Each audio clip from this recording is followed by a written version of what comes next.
Bom dia, boa tarde, boa noite, meus compatriotas.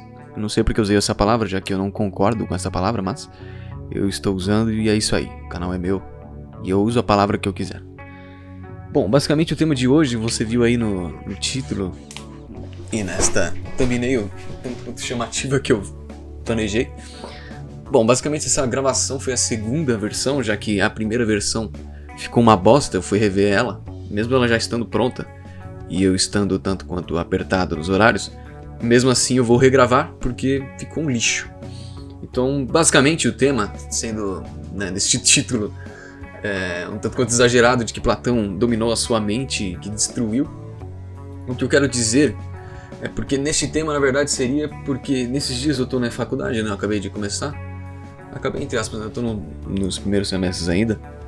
E eu comecei a ter umas certas reflexões. Eu estava lendo o livro da perspectiva austríaca da história do pensamento econômico. E eu achei interessante como determinadas abordagens do pensamento econômico na faculdade são completamente diferentes. E que eles são realmente mitos. Mitos pasmos, assim. De que tudo começa em Adam Smith, né? Mas assim, o tema principal seria sobre, na verdade, a idiotização, no sentido de que todo mundo agora precisa ser crítico, ter o pensamento crítico. E existe um certo problema nesta questão, porque exagerou-se, ok? O pensamento crítico per se não é algo ruim, já que sem o pensamento crítico você não seria capaz de ter maturado boa parte das suas ideias. Mas assim, vamos ir com calma, porque também vou falar sobre o Rei Filósofo de Platão e a questão do porquê Platão foi uma das piores influências para começarmos a ser o que somos hoje. Então vamos lá, vamos definir exatamente o que seria o senso crítico, a análise crítica. Quando você tem, eu vou ter que partir de um início bem inicial mesmo, assim, pleonasmo total, mas vamos lá. Definindo, primeiro, como que é o funcionamento da compreensão do conhecimento, de como adquirir o conhecimento. Primeiro você percebe os signos, e os signos eu defino como as categorias simbólicas de coisas, ou seja, os ícones que você decora. E assim, para dar um exemplo mais fácil, um fone de ouvido, por exemplo, pode ser um signo, ele inteiro. Mas partes dele também podem ser signos, por exemplo, a estufa dele, né? Se ele for estufado, se for um headset, ou a borrachinha dele, a haste, o fio. Cada uma dessas coisas são signos. Por quê? Porque você tem uma palavra que é um signo, que pode categorizar esses entes específicos. E você, categorizando essas coisas em sua mente, você consegue extrair as essências abstrativas dessas coisas. Abstraindo essas ideias, para você conseguir decorar uma certa coisa, que é a segunda parte, você precisa, primeiramente, absorver aquilo que está sob seus sentidos, ou seja, você só consegue perceber os signos que estão em sua volta a partir dos seus sentidos. E você percebendo, por exemplo, que o fone tem haste, que tem uma estufa, que tem um fio, e você percebe determinadas coisas em sua forma, que são presentes em todos os outros fones, que são parte do seu modelo. Você percebe que esses signos em si formam aquilo que você chamará do conceito de fone.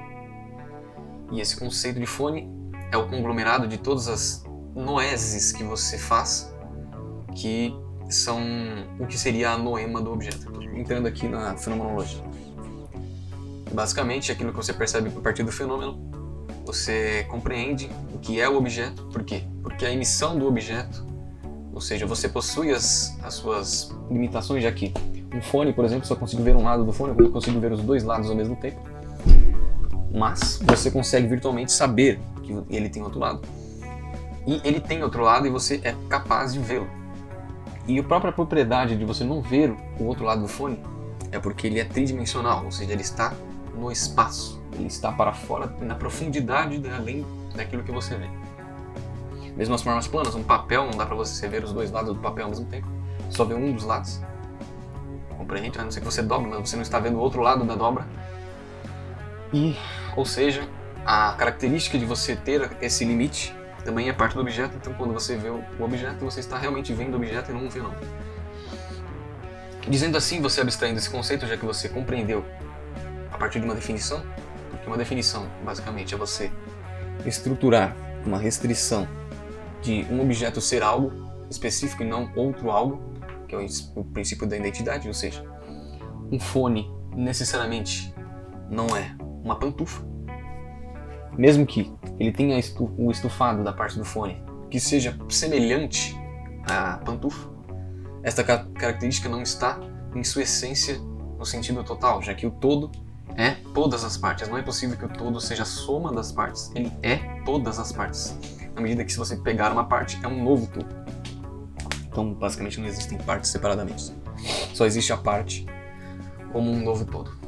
Então, você percebendo que essa essência do objeto, que é a sua forma, e que todos os objetos, invariavelmente, desta essência categórica, são este fone, e caso ele não possua, por exemplo, esta estufa, ele seria um fone sem estufa, não seria um fone comum, ou seja, não é um fone em sua completude, é um fone incompleto, porque uma das suas partes que compõem o seu todo não estão ali.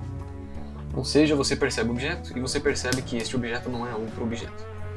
Percebendo que ele não é outro objeto, você sabe que ele não pode ser este objeto e não ser este objeto ao mesmo tempo. Ou seja, o terceiro excluso. Sendo assim, o que nós chegamos agora. Quando você percebe todas essas categorias, você decora por quê? Porque você percebeu a categoria. Ou seja, você só consegue decorar uma coisa na medida que esta categoria é diferente de outras categorias. Do contrário, você não está decorando, você confunde uma coisa que já está com você com outra que você está vendo agora. E você se perde completamente. Ou seja, para você fazer, agora definindo o senso crítico, quando você já possui esses signos estabelecidos e você compreende as categorias, o que você pode fazer é você perceber que existem, por exemplo, falhas, ou que esta coisa é isto e não aquilo, e você conseguir tirar conclusões a partir disso. Ou seja, você pega a estufa do fone e você fala, ok, o fato deste fone ter uma estufa, muito provavelmente é porque é confortável. Sendo confortável, ele foi feito para ser confortável, para que eu conseguisse colocar na minha orelha e ouvir corretamente. É basicamente um raciocínio queer, né, que você parte do efeito para a causa. Ou seja, necessariamente se este fone tem esta estufa é porque alguém quis que eu estivesse confortável ouvindo alguma música enquanto estou com este fone. E o senso crítico basicamente seria isso. Você conseguiria, a partir das essências ou das categorias dos signos, você articular eles com outros signos. E você compreender com uma síntese de, por exemplo, você pegar A e B e transformar esse A e B em Z. Que é perceber a combinação destes e partir para algo além, que é o que faz você compreender exatamente o que significam estas coisas. Tendo definido todas essas coisas, né, porque eu fiz uma abordagem um tanto quanto muito ampla, né, já partindo do início mesmo, dos princípios, para que fique bem claro. Eu quis dizer isso por quê? Porque fazendo a faculdade, eu lembro do fato de que boa parte das escolas, boa parte do ensino, ele inverte a ordem, ou seja, você tem que ser crítico antes mesmo de categorizar os signos, ou seja, você decorar os signos. Você precisa saber tudo. Não saber tudo, você não precisa saber, você precisa debater, você precisa articular aquilo que nem está matutado na sua cabeça. Ou seja, o que você deve ver muitas vezes, se você for brasileiro, né, porque você estando me ouvindo em português, com um sotaque brasileiro, com todo o título e a thumbnail brasileiro, muito provavelmente você é um brasileiro. Mas, sendo brasileiro, você sabe que aqui no Bostil, boa parte dos professores, ultimamente, você sendo de uma geração mais nova, como a minha, ei meu Deus, ou até de algumas mais antigas, o consenso de que decorar é quase como algo ruim. Tanto que tem uma disciplina nova agora, que é de estudos disciplinares, que eles falam bastante disso, que agora a norma mudou e passou de ser o estudo da gramática e de todas as normas padrões, para que o aluno decore, mas para que ele entenda, que ele articule isso socialmente consigo mesmo e esse tipo de coisa. que assim, é uma abordagem que só funciona a posteriori, entende? Após você já ter deixado claro as coisas ali. E infelizmente não acontece mais, tanto que se você fala, se um professor faz uma aula e ele fala para os alunos decorarem a tabela periódica, é quase como se ele estivesse cometendo um grande crime, como se ele estivesse doutrinando as crianças que, coitadas, elas terão que decorar tantos símbolos. Minha nossa! Quanto, na verdade, esta é a parte da compreensão de o que é a química, entende? Você compreender o que é a tabela periódica, você saber os elementos que a constituem, seria necessário justamente para você se aprofundar nesses conhecimentos, e o que facilitaria muito os outros momentos posteriores. Tanto que eu percebi isso, já que eu não sabia boa parte dos elementos que apareciam, só os básicos, e eu me ferrei muitas vezes em provas de química porque eu não sabia esses elementos, e eles me falaram, não decora, só tenta aí quando chegar, entende esses conceitos aqui. E é péssimo, entende? Tanto que tem uma coisa que estão fazendo muito agora, principalmente no novo ensino médio, que é debates, já no começo das aulas, entende? Você faz os alunos discutirem entre si sobre um assunto que eles não sabem, com um professor, e ao invés de ele já apresentar essas coisas, não, ele se mantém naquilo ali. E ele vai falando a opinião dele várias vezes, e ele não explica, ele apenas discute junto com os alunos. Então não existe uma conclusão final sobre esses termos, entende? E se você não possui primeiramente a decoreba, né? Se você não consegue compreender antes os símbolos, na sua memória você não consegue articular eles, já que você não tem nada, você está apenas fazendo figuras de linguagem, você está articulando falas, coisas específicas e não aquilo que é per se. E assim, principalmente o que tem ocorrido muito é que isso é culpa justamente da grade curricular do MEC, que ele domina basicamente como funciona o meio de pensamento de boa parte das pessoas, que é uma das coisas mais terríveis que o Estado faz, que é o domínio da educação. Eu acho, inclusive, muito engraçado as pessoas que falam que o Estado tem que ser só a saúde, a segurança e a educação, mas basicamente isso é tudo, né? Se ele tem isso, ele tem tudo. Ele não precisa, não sei, se avançar mais, ele já possui tudo que ele precisa. Tendo o Estado o controle da educação, ou seja, o controle dos signos que são postos, a forma que eles irão categorizar esses signos e como irão pensar esses signos, de acordo com o que é dito pelos professores, que aliás eu vou abordar depois, durante 13 longos anos de pura tortura, que nenhuma criança gosta de ir para a escola, mas é obrigada, e os pais são obrigados igualmente. Isso é uma das maiores maldades possíveis, e você consegue fazer com que todas as pessoas pensem exatamente da forma que você quer, entende? Mas assim, isso ocorre por quê? Porque o Estado, inclusive, ele possui em si algo que nós chamamos de rei filósofo, que é o que eu ia falar no começo do vídeo, né, que eu falei, que é o que se relaciona com Platão. Finalmente chegamos em Platão, e aí você falou, nossa, o cara ficou 13 minutos falando sobre nada, e agora ele vai chegar em Platão, que é o que está na tela do livro, sim, peço perdão. Mas basicamente o Platão tinha uma hierarquia de 3 passos da natureza humana, segundo ele, que era, basicamente, os homens pensam, lutam e desejam. E a hierarquia social da polis, né? Os homens que administrassem bem a polis, o homem que, na verdade, a ética per se, que são as coisas que fazem parte da lei natural dos seres em si, que são bens para os homens e para as coisas que possuem vida, ou seja, até mesmo para uma árvore pode possuir algum tipo de ética. Por quê? Porque uma árvore, existem coisas que são boas para a sua manutenção, existem coisas que a depreciam, ou seja, quais são as coisas éticas para uma árvore? Basicamente, o que leva ela ao bem. A colheita bem feita, o solo bem arado, não é arado, eu tô falando merda, o solo em boas condições, ok?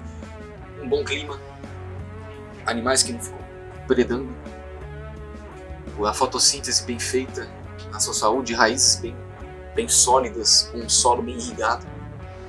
O mal seriam as pragas, seriam as traças, seriam os animais que ali depreciassem aquela situação, seriam as chuvas muito fortes, as tempestades. Basicamente seria isso.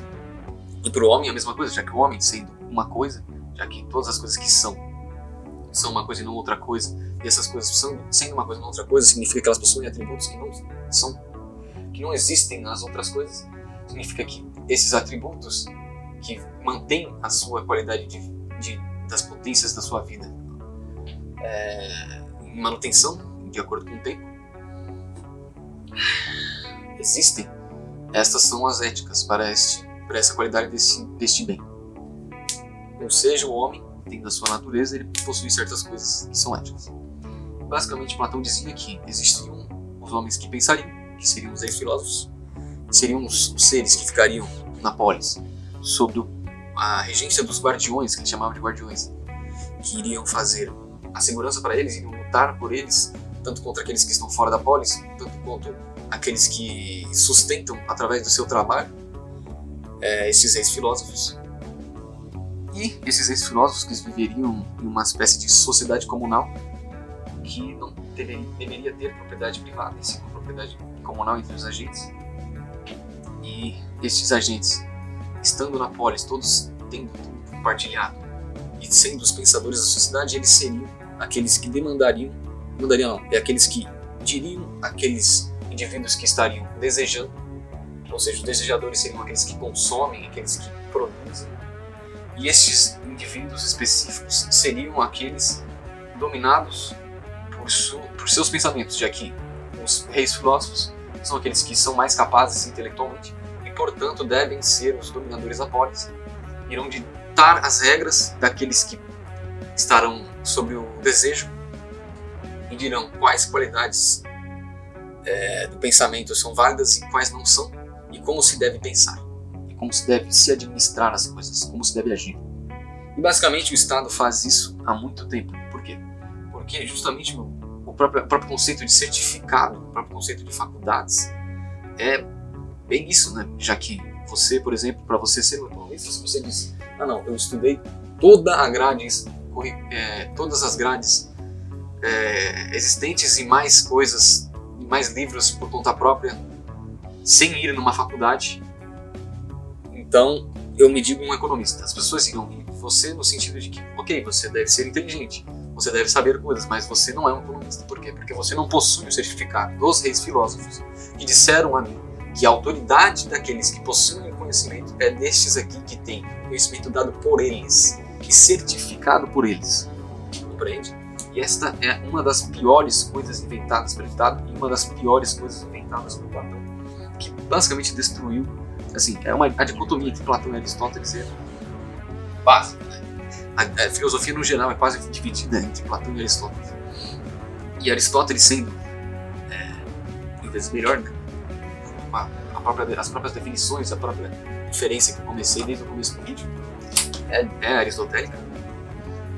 E Platão sendo o início, inclusive o idealismo, que é o que veio a desmontar das piores ideologias existentes até o momento, das separações entre a ideia e a carne, entre a capacidade do humano e das existências abstratas. E isso que foi o que surgiu Hegel, a partir disso que surgiu Marx, o que surgiu as gnoses, coisas do tipo de como se a carne fosse algo depredado e a qualidade total do homem fosse eterna e não contingente, que é o inverso, que é como Aristóteles diz, que é contingente. Ou seja, basicamente, todas essas porcarias que você vê no Estado, como certificações desses reis da sabedoria, como certificadores aqui que deve ser sabido, é o que destrói boa parte do conhecimento dentre os agentes dentro do Estado. Ou seja, saibam que o conhecimento é disperso. O conhecimento, existem fontes infinitas do conhecimento e não existe uma única forma de pegá-lo. Ou seja, e segundo, não façam uma faculdade pública, por favor, não façam isso. Se vocês são libertários, não sendo também, não façam. Porque, primeiramente, vou fazer uma outra coisa que eu sempre pensei. Primeiro que assim, uma faculdade pública do Estado, você estando numa faculdade pública, você está basicamente financiando o Estado diretamente e financiando no sentido de dando razão à sua existência. E em segundo, você está pegando o dinheiro de outras pessoas que não deveriam estar pagando você, porque elas trabalharam vários meses para sustentar o seu estudo, que não é devido para você. E segundo, que o custo de oportunidade é muito maior de você conseguir uma faculdade pública do que uma privada. E a grade curricular é exatamente a mesma. A diferença é só que você vai ter um professorzinho barbudo, keynesiano ou comunista, ou que vai ficar todos os dias faltando ou demorando um tempão, e só vai atrapalhar a sua vida. Então, assim, basicamente, pega a mais barata possível ou a que tiver algum tipo de qualidade razoável, só para você conseguir um diploma, ok? Porque é o que as pessoas querem, que você tenha um diploma. E você estude por si mesmo, estude sozinho com os livros e vá atrás, cara. Busque na internet, a internet é um lugar realmente uma benção, tá? Bom, foi isso. O tema do vídeo de hoje foi esse. Finalmente regravei. Basicamente, por favor, deixe um like. Ok, eu preciso muito que você deixe um like. E comente alguma coisa sobre o vídeo, por favor. Ninguém comenta nada nos vídeos.